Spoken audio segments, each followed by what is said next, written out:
The Atheist Debates Patron Project presents November 2023 questions on debates, claims, and thankfulness. Hey everybody, it's the end of November and I'm getting these videos out, and one of the biggest questions people are asking is, when are your debate reviews coming for that debate you did with Daniel Hakikachu? And the answer is, the plan is next month. One of the things I want to do is to actually sit down and do something I haven't done in a while. Normally debate reviews involve, I've done a debate, and shortly after the debate, I sit down and talk about my thoughts leading up to the debate, during the debate, and after the debate. And most of the debates, it's pretty easy to do that. I don't have to go through everything again. For this debate, we had 3 different topics covering a couple of hours. And I want to make sure that I'm going through and pulling out specific moments to respond to in a way where somebody could potentially learn something. Otherwise, it'd be very easy to say, in part 1, Daniel didn't actually present any evidence for the existence of God. Part 2 was a boring thing, a topic that should have never been addressed. And part 3 was absolutely heated and ridiculous and blah, blah, blah. No, I want to make sure that if people had to sit through that debate and they have to sit through a review of the debate, that they're going to get something that they find useful. So bear with me. That's still the plan. And somebody's like, yeah, but you said that about this other debate way back when, and you haven't done, like, for example, I haven't done a follow-up on the debate with Michael Egnor. Well, to be fair, I'm putting some of those in my pocket so that when I have health issues or whatever else that might prevent me from getting content out, I can do something like that. Like, I'm getting ready to have some oral surgery stuff done. And so getting those done ahead of time would be good. But the other thing is that in addition to the YouTube channel or the videos that are here on the YouTube channel, my Patreon, patreon.com/atheistdebates, you can go there and subscribe. Please consider doing that if the content I provide has taught you something, even just going over and giving $1 a month. I very rarely advertise it. I mean, I've cut out a lot of the content at the beginning and end of these videos in order to make them as streamlined as possible. And I don't tend to advertise my Patreon on the channel other than this is part of that. And so thank you to the people who are supporting there, and anybody who wants to, you can go over, and for $1, you get advanced access to this. For more money, you don't get much more, but you know, you're contributing. But one of the things that entails is there are people who ask me questions quite frequently, and I always give patrons top priority on getting questions. Some of them get them answered privately in an email or in a message on Patreon's not very awesome messaging system. But some of them that I think other people would benefit from will get them here in my infrequent, perhaps quarterly, I think, questions. So today I've got 3 different questions that I'm going to go through. It's going to take a little while. One of them is about debates on people and subjects. One of them is about claims being evidence. And the final one is about thankfulness. So here we go. Question number 1 is not really a question that an individual sent in. There are a number of questions of, would you debate this person or would you debate this subject? So I'm putting all of those questions together. And I just recently talked about how I never cared about the person I was debating. There are some people that once I've debated them, I'd just say, well, I'm not going to debate that person again. But before every debate I've ever done, I don't go look up my opponent. That's going to change. And I've explained why, so I'm not going to, in a video I just posted earlier today, so I'm not going to explain that. But generally speaking, when somebody says, would you debate person X? My answer is, I'm happy to, if there's somebody to organize it and run it. I want the debates to be as good as possible. And because I largely don't care who the person is, there's only a handful of things. Like, I don't feel the need to debate a representative of the KKK. We disagree. I don't need them around to be able to fairly represent their position and potentially debunk it. So the answer to would you debate person X is quite often yes, because I mostly don't care. I care about the subject. And so the second half of the question is, would you debate this particular subject? And when it comes to the subject, the ones that I get most often are, would you debate creationism versus evolution? Would you debate gender ideology and trans issues and things like that? Would you debate sexuality and morality?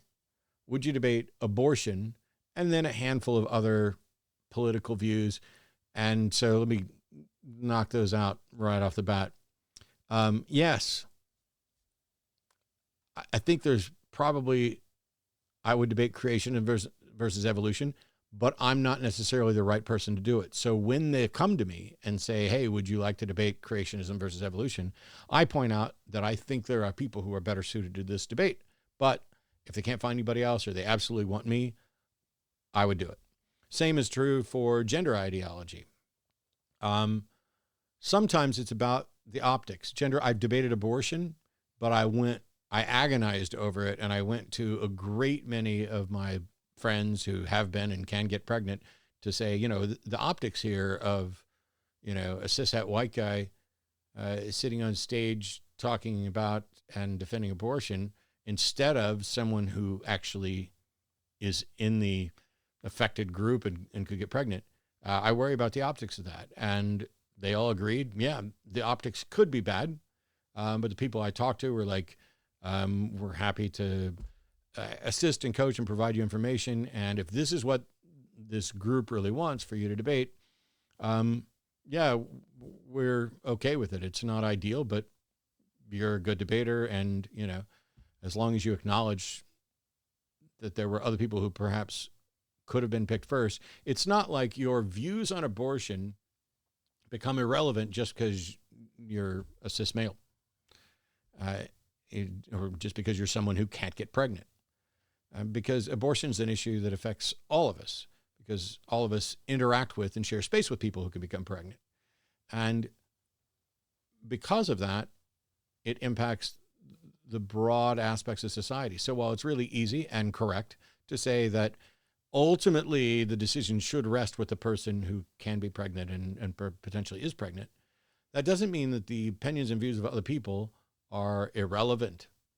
There is a lot to be said about the nothing about us without us mentality. So that, if, for example, somebody wanted me to debate trans issues, trans rights, I would say yes under certain circumstances. And as a matter of fact, just a little bit ago, I talked to Katie Montgomery about this because I think that someone like Katie would generally be better at this.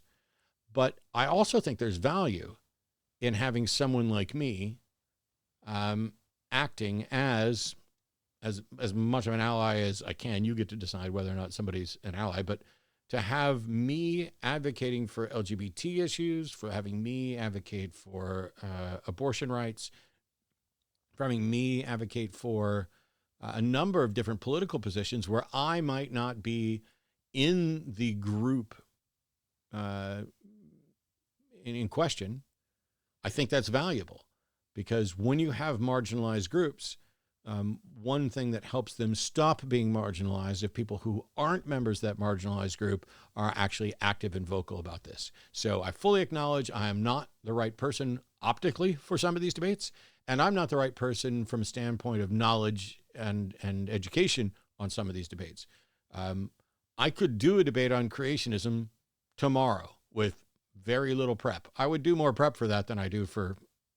When I debate secular humanism, I debated it so many times that most of my prep work is about how am I going to say it this time, and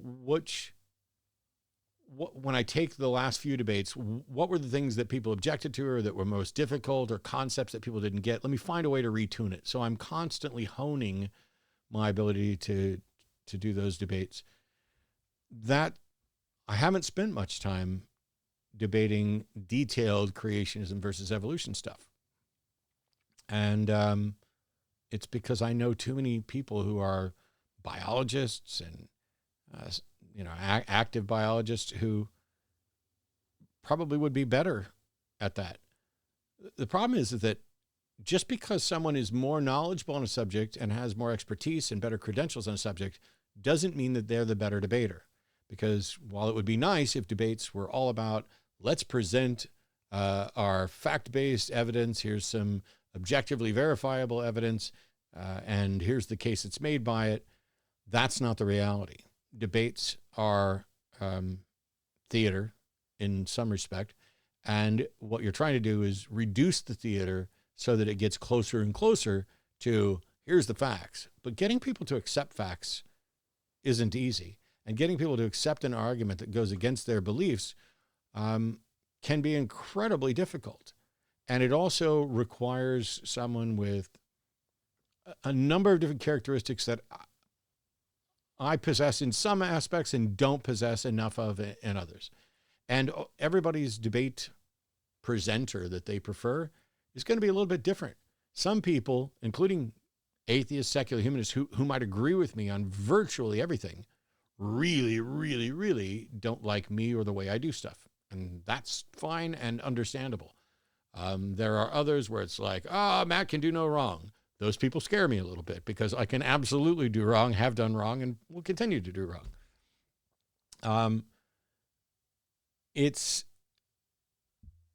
without continuing down this road, if I'm the right person for the debate at that moment, I'll take it. But if I'm not, then at a minimum, I will seek out people who I think would be better for that. And one of the things I'd like to do is that even though I don't like team debates where it's like, here's two people against two people, I've done that a handful of times. I generally dislike it, even when I genuinely love my partner, like JT. JT and I did a debate. I love JT to death. I had fun with those debates. I still don't much care for team debating. And you could look at it as on the shows when it's me and a co-host. That's like a team debate, only it's worse because it's 2-on-1.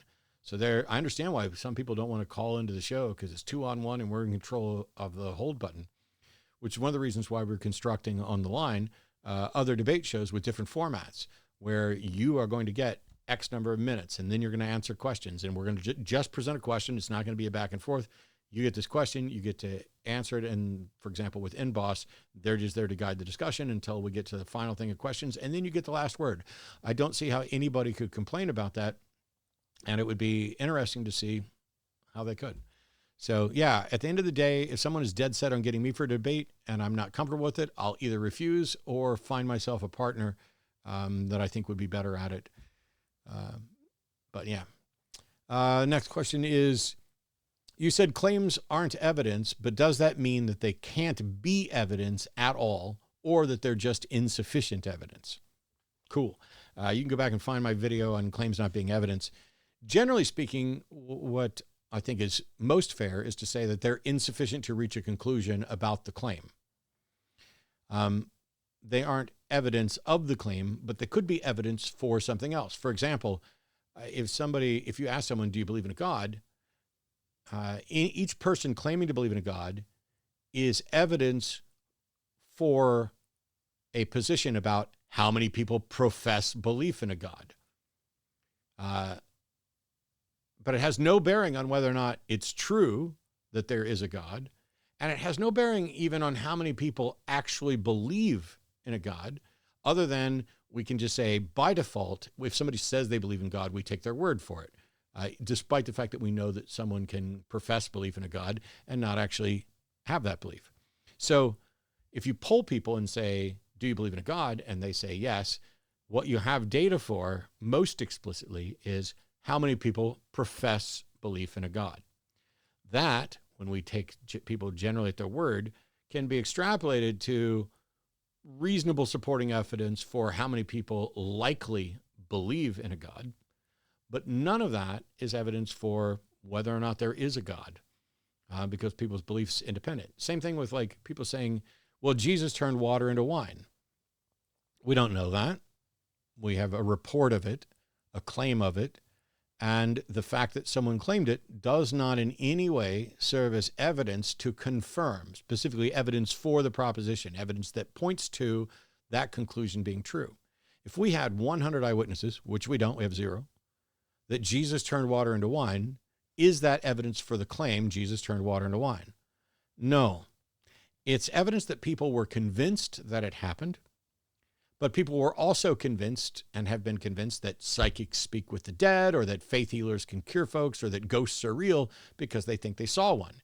If you saying I saw a ghost is evidence that you may have had an experience that you describe that way, but whether you saw anything is questionable, let alone whether or not you saw a ghost, is still without evidential support. All we have is the claim. So the claim is insufficient on its own as evidence for the claim, but the claim may be counted as evidence for other things that are not the claim, but are peripheral to the claim, like how many people will profess belief, or how many people are convinced that they have a personal relationship with a God, which is independent of how many people do. Last question. You had a heart attack and major surgery to address it. Yeah. I get why you thank doctors instead of God, but if there is a God, wouldn't it be worth thanking? Maybe. I'm glad you said that you get why I thank doctors instead of God, because I don't have any reason to think there's a God involved. But I also saw, one of the reasons I picked this question is because there was a meme the other day that I shared and reacted to, where it said one of the great sad things about being atheist is that you have nobody to thank. And I'm like, no, that's not true. I'm thankful for my family, for doctors, for scientists, for artists. I'm thankful for a great many things. I just prefer to thank the people who actually do stuff, as opposed to thanking some God or some construct that someone came up with. I want to thank the people who actually did stuff. So what has God done? When you come up with your list, compare that to what God supposedly could do. My answer to what has God done is nothing as far as I can tell, and compare that to what God could do based on normative definitions of, like, the God of classical theism. God could do virtually anything. If he created the universe, that might mean that he could change the universe to be something different than it is. So if there is a God, why would I thank a God for permitting a doctor to study and learn how to treat my heart?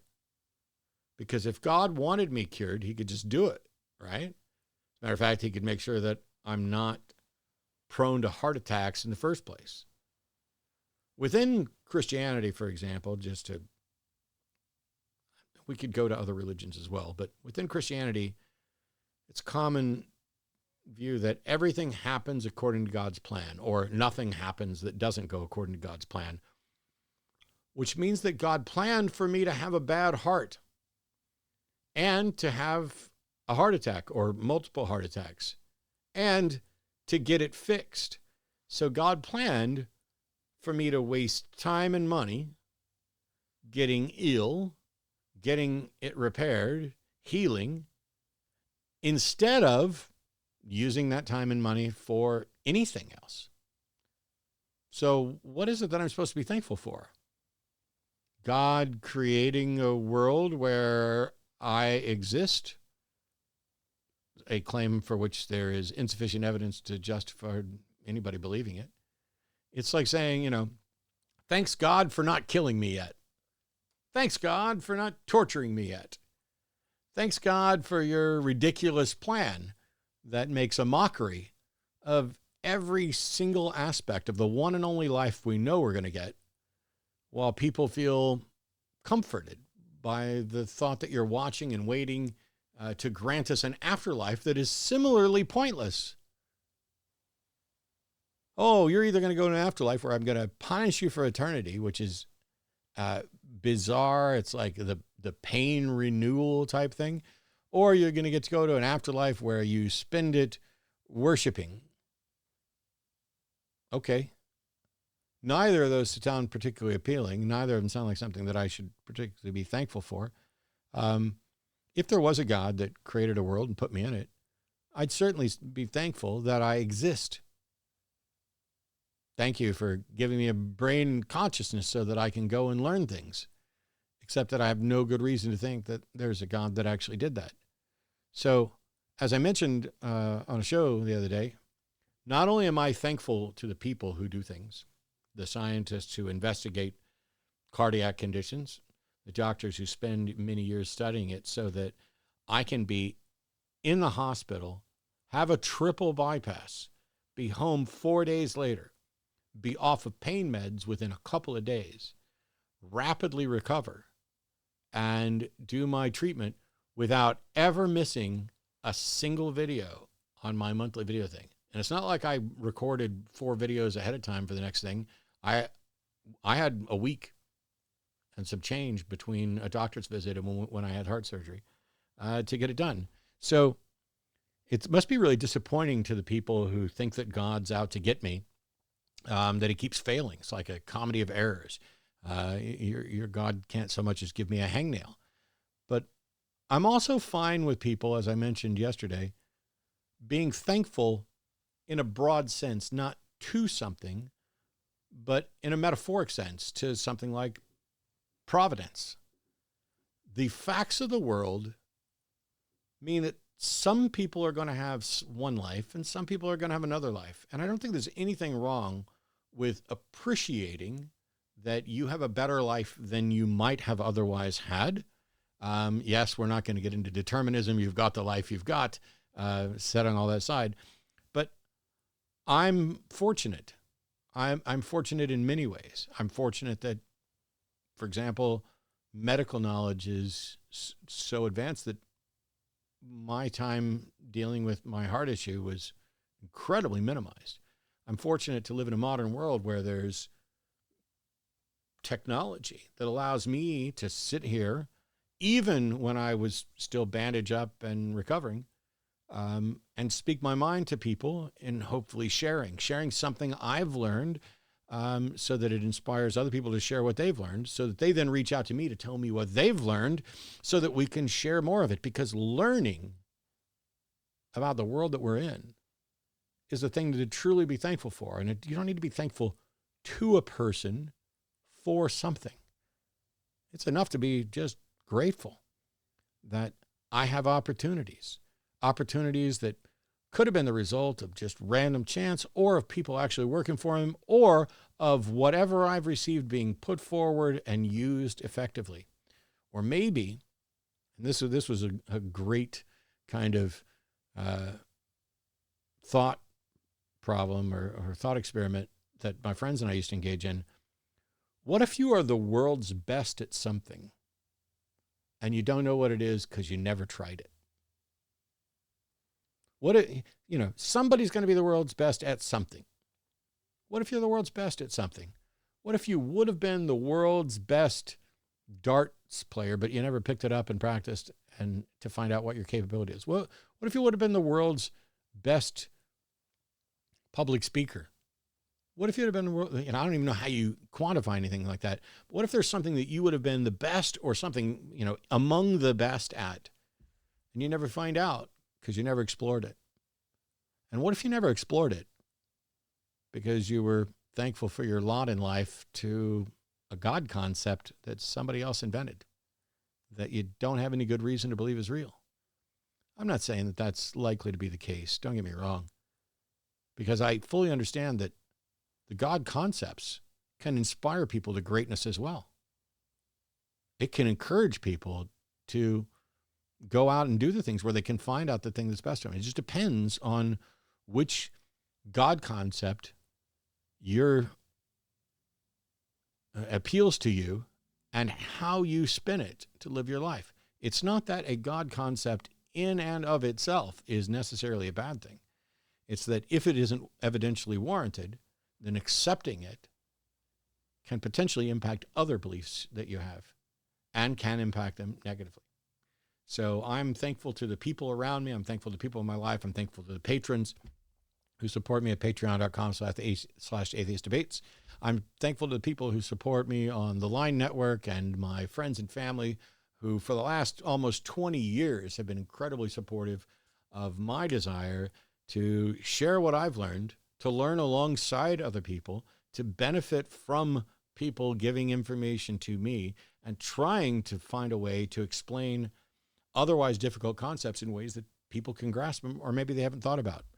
For somebody out there, there's probably nothing I've ever said that they're going to benefit from at all. Other people benefit seemingly from almost everything I post. But in reality, when I post something, if anybody out there benefits, then I feel like there's been a sharing of information that will lead to more sharing of information. And I'm thankful for that. I don't need a God to be thankful of stuff. Neither does anybody else. We'll see you next time. Bye-bye.